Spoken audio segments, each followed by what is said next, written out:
우리는 마가복음 2장에서 줄곧 논쟁을 이어가시는 주님의 모습을 보고 있습니다. 중풍병자를 고치신, 그에게 죄의 사함을 선언하신 후 서기관들과 바리새인들과 죄 사함의 권세에 대해서 논쟁을 하셨죠. 그리고 문제가 되는 인물 레위를, 세리인 레위를 제자로 부르신 이후에 의인, 죄인에 대해서 역시 바리새인 서기관들과 한판 붙으셨죠. 논쟁을 하셨죠. 오늘 본문에는 또 다른 논쟁이 기록되어 있습니다. 어떤 논쟁인지, 그리고 이 논쟁을 통해서 주님께서 당시 사람들에게 또 오늘날 저 여러분에게 무엇을 말씀하시길 원하시는지, 무엇을 깨닫기를 원하시는지 알게 되어지는 복된 시간이기를 소원합니다. 자, 18절 말씀입니다. 같이 보죠. 시작. 요한의 제자들과 바리새인들이 금식하고 있는지라 사람들이 예수께 와서 말하되 요한의 제자들과 바리새인의 제자들은 금식하는데 어찌하여 당신의 제자들은 금식하지 아니하나이까? 자, 논쟁의 주제가 여기서 드러나고 있죠. 뭐죠? 금식입니다. 금식. 그러니까 논쟁의 대상이 되는 사람들은 본문에 사람들이라고 되어 있습니다. 사람들이 예수께 와서 말하되 예수님께서 불특정 다수와 많은 무리들과 이제 논쟁을 한판 붙고 계시는 거죠. 사람들이 예수께 와서 예수께 묻고 있습니다. 요한의 제자들 그리고 바리새인의 제자들은 금식하는데 당신과 당신의 제자들은 왜 금식하지 않습니까? 라고. 이 질문의 뉘앙스를 들어보면 아실 겁니다. 좋은 질문이 아닙니다. 날이선 따지듯이 지금 묻고 있습니다. 그도 그럴 것이 금식은 당시 유대 사회를 지탱하는, 유대 사회를 유대 사회 되게 하는 세 가지의 기둥 중 하나로 여겨졌기 때문입니다. 그것은 기도와 구제와 그리고 금식입니다. 기도, 구제, 금식. 이 세 가지는 유대 사회를 규정하는 가장 특징적인 그런 요소들입니다. 이 세 가지가 유대인들을 하나의 공동체로 묶어내는 키워드라고 할 수 있습니다. 이 세 가지, 기도와 구제와 금식, 이 세 가지로 똘똘 뭉친 공동체가 유대 사회였던 겁니다. 즉 예수님과 예수님의 제자들은 유대인이라면, 유대의 공동체의 일원이라면 너무도 당연하게 해야 될 금식의 모습을 보이지 않았던 겁니다. 그래서 사람들은 와서 따지듯이 묻고 있는 겁니다. 너무나 당연한 모습이어야 되는데. 자, 먼저 질문을 하나 드립니다.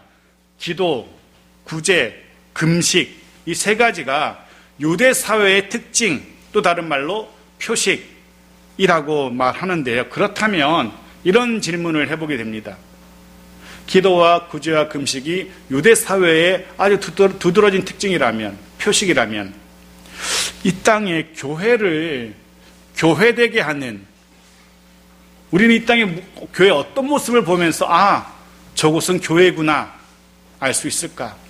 수많은 단체들, 건물들이 있는데 그 중에 어떤 모습 보면서 저곳은 교회야 라고 정의할 수 있을까? 즉 교회 표식이 무엇일까 생각해 보게 되어집니다. 교회를 교회 되게 하는 가장 중요한 특징, 오래전에 다 배우신 것들인데 아마 잊으셨을지 모르겠습니다. 세례받을 때 특별히 다 배우신 내용들인데 그것도 역시 세 가지입니다. 하나는 말씀이고, 하나는 성례, 마지막 하나가 권징입니다. 말씀과 성례와 권징, 이 세 가지가 교회를 교회되게 하는 겁니다. 말씀, 즉 참된 하나님의 말씀이 선포되는 곳, 그곳은 교회입니다. 둘째, 성례, 즉 세례와 성찬이 정당하게 집행되는 곳, 그것은 교회입니다. 그리고 교회의 거룩함을 유지하기 위해서 권면과 징계가 신실하게 공정하게 시행되는 곳, 이곳이 교회입니다. 이 세 가지가, 즉 말씀의 선포와 성례의 집행, 권징의 실시, 이 세 가지가 교회를 교회되게 하는 것입니다. 표식입니다. 거꾸로 이야기하면 이 세 가지 중에서 단 한 가지라도 없는 단체, 교회라면 그 교회는 교회 십자가는 걸었더라 할지라도, 겉으로 드러나는 모습은 교회라 할지라도 실제로 교회가 아닌 겁니다. 교회랄 수 없는 겁니다.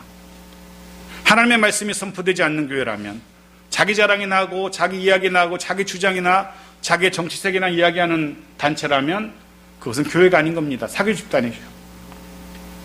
성례가 신실하게 정당하게 집행되지 않는다면, 지금은 코로나 시대라서 잠시 보류되지만 성례가 정당하게 집행되지 않는 단체라면, 이상한 자기가 무슨 손 씻은 물이나 마시면서 그걸 성수라 그러고 그거 사서 마시면 거룩하게 된다든가 이런 말도 안 되는 이야기를 하는 단체라면 그것은 교회 간판은 걸었다 할지라도 교회가 아닌 겁니다.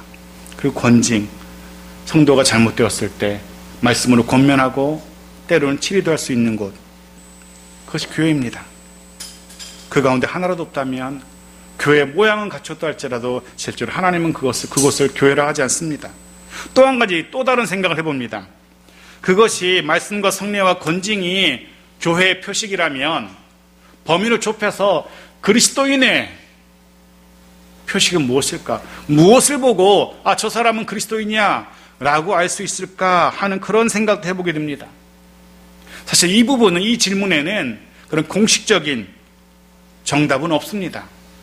이게 그리스도인이냐라는 그런 정의가 내려진 것은 없습니다. 사람마다 다 생각이 다를 수 있습니다.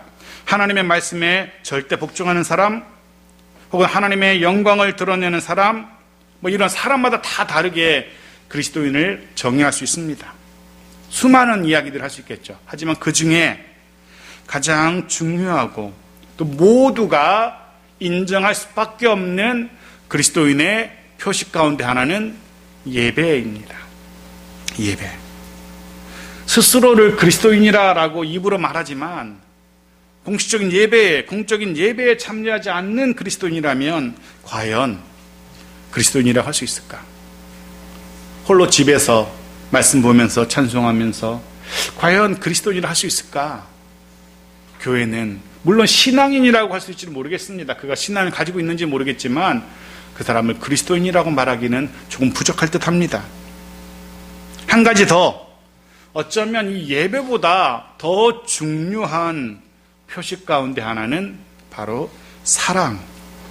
우리의 삶에서, 구체적인 일상의 삶에서 드러나는 사랑, 이 사랑이 그리스도인의 또 다른, 어쩌면 예배보다 더 중요할지도 모르는 그런 표식 가운데 하나라고 생각되어집니다.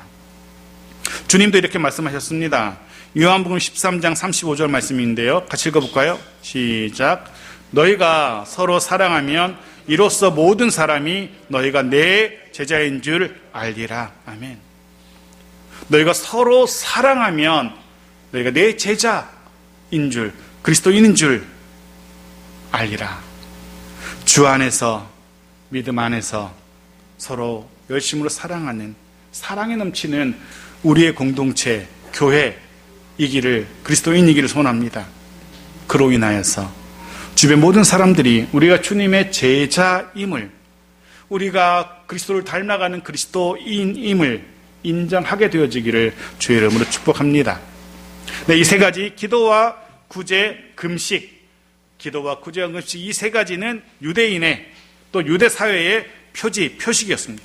오늘은 그중 금식이 이야기의 토론, 논쟁의 주제로 떠오른 겁니다. 당시 유대인들은 정말 여러 가지 이유로 금식을 하곤 했습니다. 가장 일반적인 이유로 하는 금식은 속죄의 금식이었습니다. 죄를 사함받기 위해서. 레위기 16장 34절 말씀입니다. 같이 읽죠. 시작. 이는 너희가 영원히 지킬 규례라. 이스라엘 자손의 모든 죄를 위하여 1년에 한 번 속죄할 것이니라. 아론이 여호와께서 모세에게 명령하신 대로 행하니라. 아멘. 모든 죄를 위하여 속죄할 것이니라. 어떻게 해요? 금식함으로.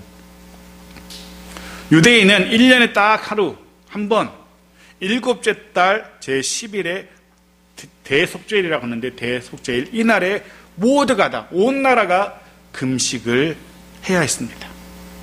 속죄를 위해서, 온 민족의 속죄를 위해서 금식합니다. 또 있습니다. 스가랴 8장 19절 말씀인데요, 같이 읽어볼까요? 시작. 만군의 여호와가 이같이 말하노라. 넷째 달의 금식과 다섯째 달의 금식과 일곱째 달의 금식과 열째 달의 금식이 변하여 유다 족속의 기쁨과 즐거움과 희락의 절기들이 되리니 오직 너희는 진리와 화평을 사랑할지니라. 아멘. 여기도 나오죠. 이스라엘 공동체는 넷째 달, 다섯째 달, 일곱째 달, 열째 달에 금식을 해야 했습니다. 이게 가장 기본적인, 모두가 해야 되는, 유대인이라면 모두가 해야 되는 공통적인 금식입니다. 반드시 지켜야 되는. 거기다 또 있습니다. 누가복음으로 보죠. 누가복음 18장 12절 같이 읽죠. 시작. 나는 일해에 2번씩 금식하고 또 소득의 11조를 드리나이다 하고. 일해에 2번씩, 일주일에 2번. 조금 더 경건한 사람들은 공식화된 금식 말고 한 주에 이틀 2번을 더 금식합니다. 2번 하는 이유는 모세가 하나님의 율법의 말씀을 받으려고 산에 올라갔을 때를 기념하고 내려왔을 때를 기념해서 일주일에 2번 금식하곤 했던 겁니다. 그리고 또다시 개인적인 여러 가지 이유로 정말로 금식을 밥 먹듯이 하는 사람들이 유대인들이었습니다. 오늘 본문에는 요한의 제자들의 금식이 나왔죠. 세례 요한의 제자들이 했던 금식을 말합니다. 세례 요한의 제자들이 왜 개인적인 이유로 금식했는지 그 이유는 안 나와요. 어쩌면 자신들의 스승인 세례 요한이 옥에 갇혀 있었기 때문에 금식을 했던 것일 수도 있고, 세례 요한은 지금으로 말하면 금욕주의자였거든요. 그래서 아마도 다른 사람보다 더 많이 금식을 했을 수도 있습니다. 해서 제자들도 그런 금식을 닮았을 수 있고, 바리새인들의 금식도 나오는데요, 이들은 더 자주 금식하던 사람들입니다. 조금 전에 누가복음에 나는 일해에 이틀을 금식했다라는 이 이야기가 바리새인의 이야기입니다. 꼬박꼬박 매주 이틀씩 금식하던 사람의 이야기, 바리새인의 이야기인 겁니다. 근데 조금 아셔야 될 게 있는데, 우리는 조금 전에 구약 성경이 기록하고 있는 금식과 신약 성경이 기록하고 있는 금식을 읽어봤는데요, 둘은 차이가 좀 있습니다. 성격상 조금 차이가 있어요. 즉 구약 시대의 금식은 주로 슬픔과 회개의 표시였어요. 죄 지은 사람들이 자신의 죄 때문에 슬퍼하고 그것을 용서함 받기 위한 회개의 표시가 금식이었는데, 신약 시대로 넘어오면 성격이 조금 바뀌어요. 자신의 경건, 자신의 헌신을 드러내는 표시로 금식을 했던 겁니다.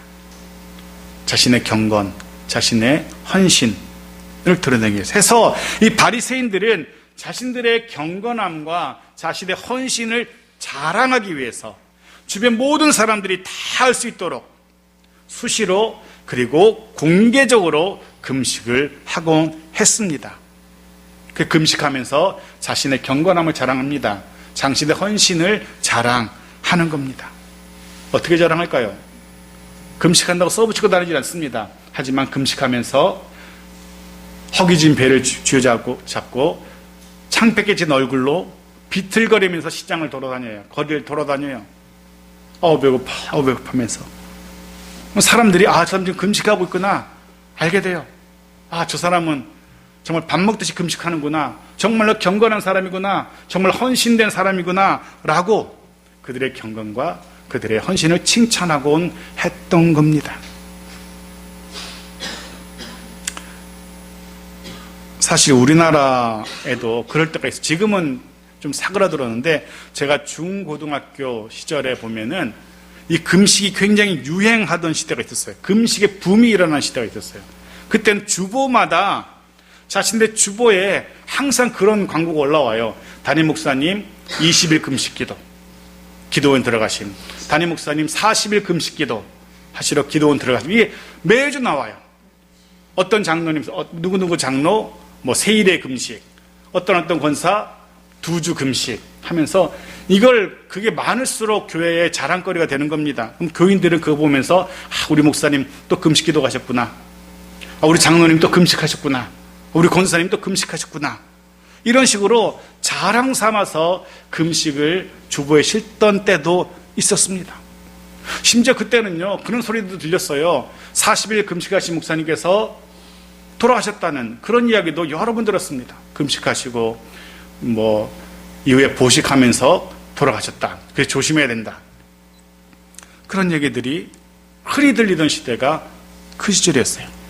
당연히 사방에는요, 금식 기도원들이 넘쳐났습니다. 지금도 그 흔적들이 남아있잖아요. 사방에 금식 기도원들 있잖아요. 금식 기도원들이 곳곳에 생겨납니다. 적어도 선교사나 목사나 혹은 임직자, 안수집사님이나 장로님이나 권사님으로 임직하려면 최소 20일은 금식해야 되는 것처럼 여겨졌어요. 뿐만 아니라 일반 성도들도 그 영향을 받아서 자기가 바라는 것 있으면 말 그대로 하나님이 이거 안 들어주시면 난 굶어 죽을 거예요 라는, 정말 죽으면 죽으리라는 그런 각오로 밥을 굶으면서 기도하던 그런 시절이 있었습니다. 그래서 늘 금식 기도원에 가면은 기도원은 초만원이었어요. 가득가득 찼었어요. 자리가 없을 정도로, 숙소가 없을 정도로 금식 기도원이 가득 찼었어요. 그런 유행을 따라 저도 금식 기도원에 올라간 적이 있었거든요. 어느 여의도에 있는 큰 교회가 운영하는 오산내 금식 기도원에 그때 그게 유행이었으니까 안 하면 왠지 이상한 사람 같아가지고 친구들하고 이렇게 금식 기도원에 올라간 적도 저도 있어요. 근데 숙소가 없어요. 갔더니 담이 꽉 차가지고 숙소가 없어. 큰 그 예배당 강당에서 침낭 깔고 잠을 자야 되는 그런 시절도 있었어요. 지금도 생각나는데 두 친구랑 저까지 셋이서 금식 기도원에 이제 올라갔는데 저랑 한 친구는 이 바리새인처럼 창백한 얼굴로 배를 이렇게 부여잡고 아이고 배고파 이틀째 3일째 돼서 그러고 있는데 한 친구는 쌩쌩해요. 금식을 너무 자주 해서 그런지 어떤지 한 친구는 멀쩡하고 쌩쌩해요. 나중에 그 비밀이 밝혀졌죠. 그 친구는 미숫가루를 가져와서 물에 타서 먹고 있었어요. 어쨌든 밥을 안 사 먹었으니까 금식은 금식이라고 자기는 주장하더라고요. 진짜 정말로 둘이서 두들겨 펴고 싶었지만 참고 그 친구와 저는 그날로 기도원을 나와서 셔틀버스 타고 여의도 그 교회 앞에 갔고, 지금도 기억나요. 그때 먹었던 백짬뽕 정말로 맛있었어요. 그런 백짬뽕은 다시는 먹을 수 없을 거예요. 한 명은 군목으로 사역을 하고 있었고, 한 명은 우리가 돕고 있는 미얀마 선교사로 지금 열심히 사역하고 있습니다. 여하튼 수시로 금식하고 그것을 자랑을 했던 시대가 있었는데요, 예수님 시대가 그랬어요. 최소 일주일에 2번은 금식해야 경건하구나 라고 인정받던 시대였습니다. 그런데 그렇게 밥 먹듯이 금식을 해야 경건과 헌신을 인정받던 시대에 유독 예수님과 특별히 예수님의 제자들은 금식을 하지 않는 거예요. 그래서 사람들이 따지듯이 묻고 있는 겁니다. 당연한 질문일 수 있어요. 자, 예수님의 대답을 듣기 전에 한 번 더 생각해 봅시다. 유대인들에게 그들의 경건, 그들의 헌신의 증거가 금식이었다면 우리의 무엇으로, 여러분은 여러분의 무엇으로 여러분의 경건함과 헌신됨을 드러내 보일 수 있으신지요? 우리도 매주일마다 이틀씩 금식해야지만 사람들이 이 사람은 헌신된 그리스도인이냐, 경건한 그리스도인이냐라고 할까요? 어떻게 해야 됩니까? 조금 전 말씀드린 것처럼 예배 철저하게 드리고 사랑, 온전히 사랑하는 모습으로 모든 사람들이 알 수 있도록 그렇게 해야 될 것인가? 교회 갈 때면 일부러 큼지막한 성경책 어깨에 딱 끼고 보란듯이 이렇게 걸어야지 되는 것인가?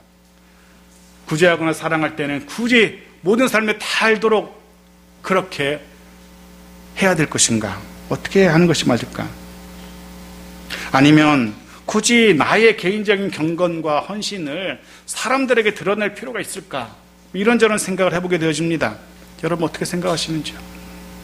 사실 굳이 주변 사람들에게 주님을 향한 나의 경건함과 헌신의 정도를 자랑하거나 또 증명할 필요는 없는 것 같아요.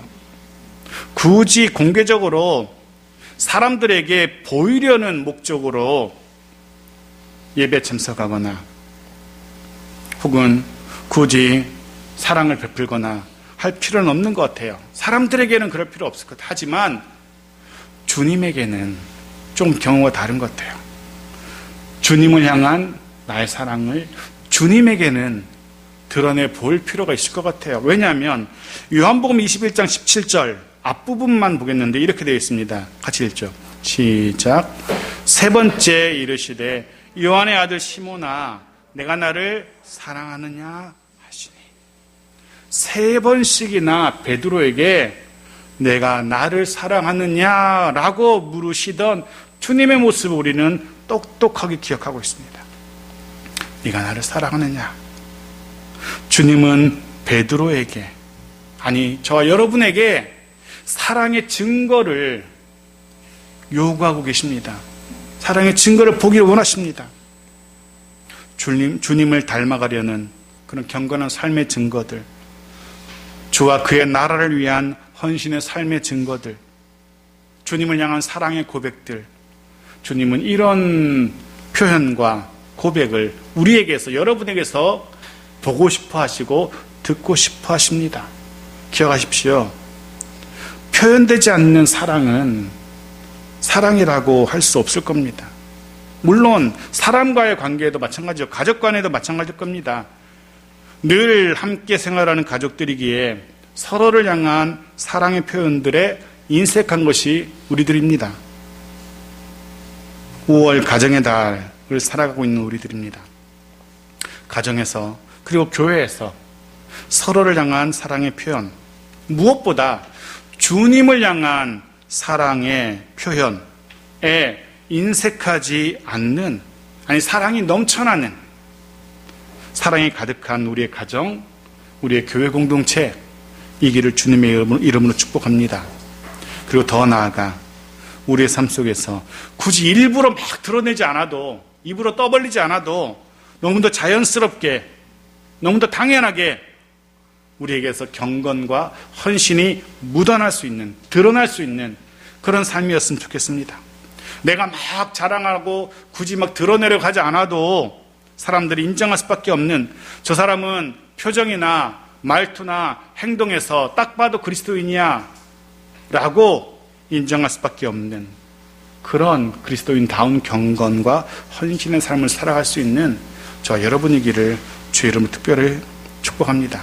그리고 무엇보다 이제 화요일부터 군에서 생활해야 되는 지훈이가 그렇게 그곳에서 누가 봐도 그리스도인다운 삶을 살아갈 수 있기를 축복합니다. 자, 이제 금식에 대한 예수님의 대답을 들어봅시다. 사람들이 물었습니다. 왜 금식하지 않습니까? 라고. 예수님 뭐라고 대답하십니까? 19절 같이 읽죠. 시작. 예수께서 그들에게 이르시되 혼인집 손님들이 신랑과 함께 있을 때에 금식할 수 있느냐? 신랑과 함께 있을 동안에는 금식할 수 없느니라. 들은 예수님께서 혼인에 대한, 혼인잔치에 대한 이야기를 시작하십니다. 어찌 보면 맥락에 맞지 않는 대답 같아요. 금식, 왜 금식하지 않느냐라는 물음이면 뭐 이런저런 이유로 금식하지 않는다라고 대답하는 게 일반적인 대답이죠. 근데 주님은 결혼잔치의 이야기로 대답을 시작하고 계십니다. 좀 엉뚱해 보입니다. 맥락에 맞지 않는 대답 같은데 하지만 아니에요. 지금 주님은 자신을 신랑에 비유하고 있어요. 신랑이신 주님이 신부인 우리들을 맞으시려고, 혼인을 하시려고 이 땅에 오신 것으로 비유합니다. 주님이 이 땅에 오신 것을 혼인하시는 것, 혼인에 비유하고 있어요.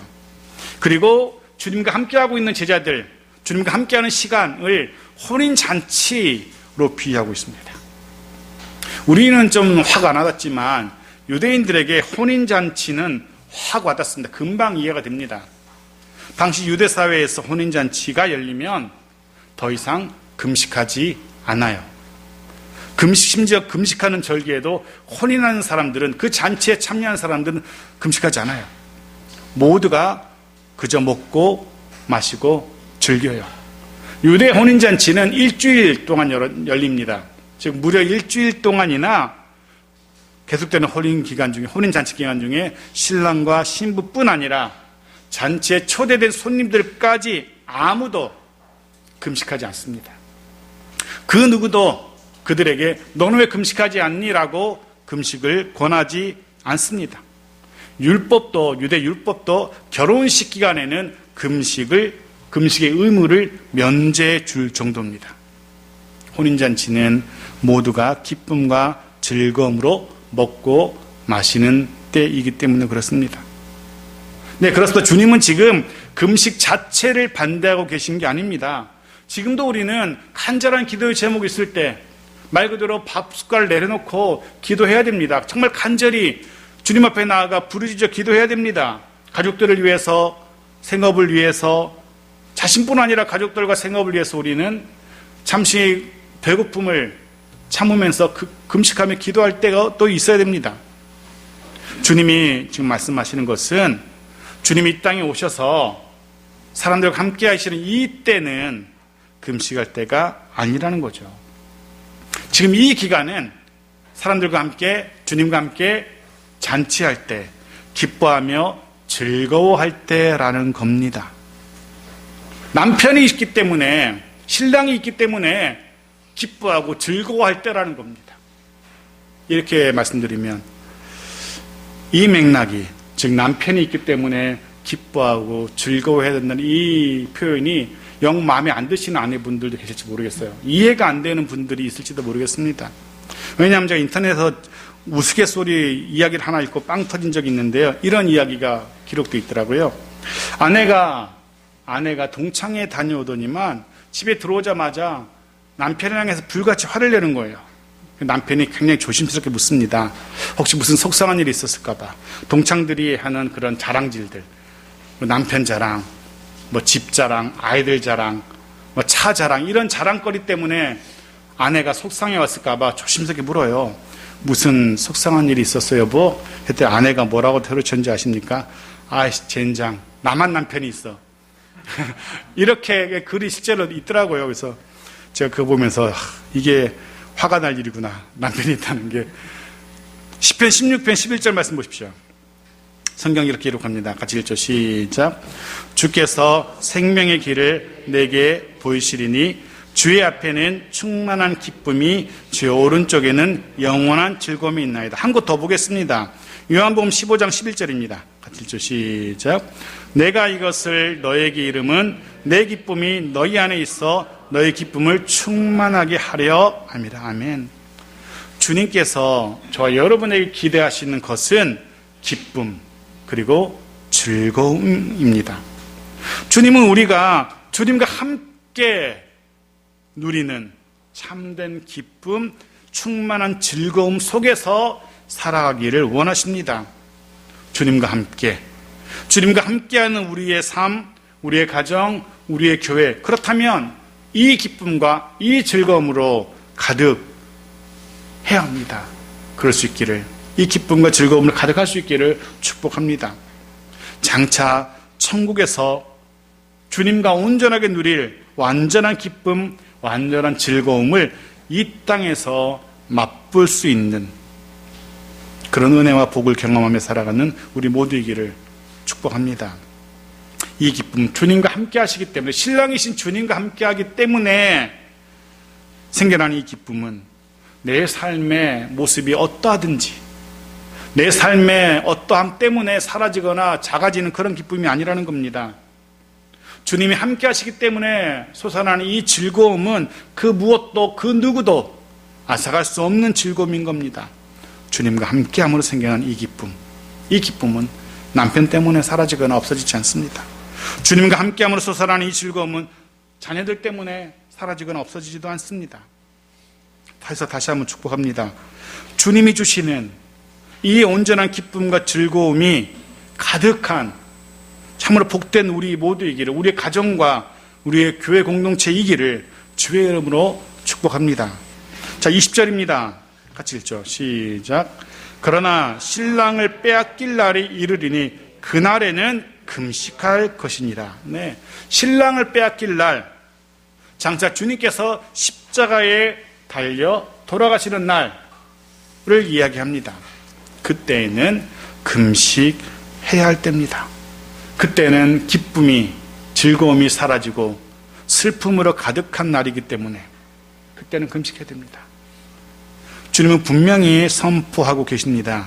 이 땅에 오신 주님과 함께하고 있는 이 시간, 지금은 잔치의 때라고, 잔치의 때이기에 금식은 어울리지 않다라고 말씀하십니다. 사람들에게 대답하고 계신 겁니다. 그리고 덧붙여서 또 다른 두 가지 이야기, 어울리지 않는 두 가지 이야기를 더 들려주시는데요. 21절 같이 읽죠. 시작. 생배 조각을 낡은 옷에 붙이는 자가 없나니 만약 그렇게 하면 기운 새 것이 낡은 그것을 당기어 헤어짐이 더하게 되니라. 22절도 마저 봅시다. 같이 읽죠. 시작. 새 포도주를 낡은 가죽 부대에 넣는 자가 없나니 만약 그렇게 하면 새 포도주가 부대를 터뜨려 포도주와 부대를 버리게 되리라. 오직 새 포도주는 새 부대에 넣느니라 하시니라. 아멘. 두 가지 이야기가 다 동일한 이야기입니다. 생배 조각을 생배 조각, 멀쩡한 새 조각을 낡지 않은 새로운 그 생배 조각, 전혀 쓰지 않은, 완전히 새로운 그 천 조각을 말하는데요. 이 새로운 천 조각을 낡은 옷에, 오래된 옷에, 헤어진 옷에 덧대서 기어 쓰지 않는다는 거예요. 왜냐하면 새 천이 낡은 옷을 당겨서 낡은 천이, 낡은 옷이 찢어질까봐. 새 포도주 비유도 마찬가지입니다. 새 포도주, 이제 막 빚은 포도주는 낡은 가죽 부대에 넣지 않습니다. 이제 막 빚은 포도주가 점차 발효될 것인데 그러다 보면 팽창하게 될 것이고 낡은 부대가 견디지 못하고 찢어져 버릴 겁니다. 그럼 포도주뿐 아니라 부대도 다 망가져 버려요. 쓸 수가 없게 돼요. 그래서 새 포도주는 새로 만든 부대에 넣어야 됩니다. 지금도 이해가 금방 되고 당시에도 금방 모두가 다 이해할 수 있는 그런 당연한 이야기입니다. 이 이야기를 좀 정리해 봅시다. 생배조각, 새 포도주는 주님이 이 땅에 오심으로 인해서 생겨난 새로운 시대, 새로운 시대의 질서, 이런 것들을 의미합니다. 주님이 이 땅에 오심으로 인해서, 주님의 오심으로 인해서 이 땅에 하나님의 나라가 선포되었고 해서 이제 이 땅에 속한 사람들은 이 땅에 임한 하나님의 나라라는 새로운 질서, 새로운 통치 방식에 순종하면서 거기에 따라 살아야 됩니다. 더 이상 이전에 유대의 전통적인 율법이나 장로들이 가르쳐준 장로들의 유전이나 이런 것을 따라서 살아서는 안 된다는 거죠. 그런 것으로 금식해야 된다라고 금식을 강요해서는 안 된다는 겁니다. 주님이 선포하신 이 새로운 질서 아래에서, 새로운 통치 방식 아래에서 볼 때 지금은 기뻐하고 즐거워해야 할 때라는 겁니다. 금식할 때가 아니라는 거죠. 그런데 이전에 낡은 방식을 가지고, 사상을 가지고, 생각을 가지고 새롭게 생겨난 새로운 시대에 적용을 해서는, 강요해서는 안 된다는 겁니다. 성도 여러분, 그런 생각을 해보게 되십니다. 우리는 지금 어떤 하루하루를 살아가고 있는지, 여러분은 지금 어떤 하루하루를 살아가고 계십니까? 걱정 가득한, 근심과 염려가 가득한, 두려움이 가득한 그런 하루하루는 아니신지요? 다시 한번 말씀으로 권면합니다. 분명 걱정거리가 없을 수 없는 하루하루일 겁니다. 하지만 주님께서 선포하신, 주님으로 인해 새롭게 선포된 이 새로운 법, 성령의 법에 따라서 살아가는 저와 여러분이기를 축복합니다. 분명 불안하고 염려되고 두려움 가득한 내일, 또 내일이 되겠지만 새로운 성령의 법을 따라서 주님이 주시는 기쁨과 주님이 주시는 즐거움, 그것이 우리의 마음을 가득 채우고 우리의 삶을 채우고 우리의 가정을 가득 채우게 되어지기를, 그런 하루하루를 살아가는 저와 여러분의 이후의 삶이기를, 또 한 주간의 삶이기를 주의 이름으로 축복합니다.